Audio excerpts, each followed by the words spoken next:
যাজ্ঞসেনীর খুলছে শাড়ি, টানছে ধরে দুঃশাসন। দায়ী ছিল যার গর্জে ওঠার, নিচু মাথায় সে 5 জন।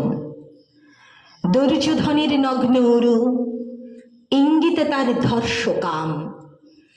হস্তিনাপুর দেখছে বসে, ধস্ত হতে তার সুনাম। অন্ধরাজে সিংহাসনে আর্ত চেঁচান বৌমাতার, নিজের দলের নির্যাতনে সব রাজা হন নির্বিকার।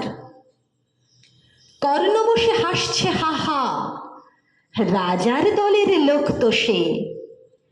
শর্তবিহীন সমর্থনে তাবও তারাম সুখ বসে। ভীষ্ম, দ্রোণ, কৃপ নীরব, সরকারি লোক হাজার হোক, রাজার কথাই তোমার কথা, তুমি যখন রাজার লোক। খল শকুনি দেখছে সবই, বস্তুত সে ধ্বংস চাই। ঘরের মাটি লাল হয়ে যাক, দেশ বিভাগের যন্ত্রণায়।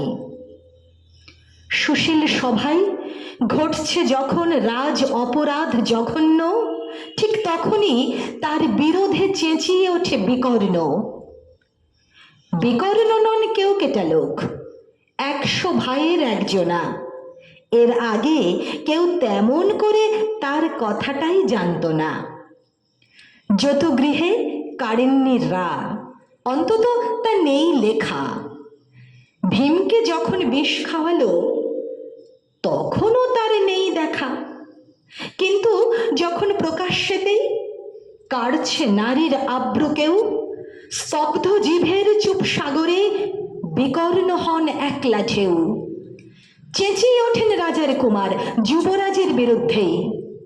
মহাবলী পাণ্ডবেরও গলায় তখন সে সুর নেই।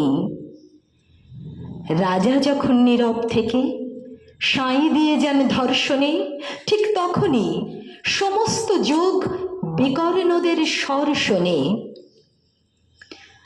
আমরা যারা কিচ্ছুটি নই, একটি মাত্র ভোট কেবল। অত্যাচারের সামনে এলে সঙ্গী শুধু চোখের জল।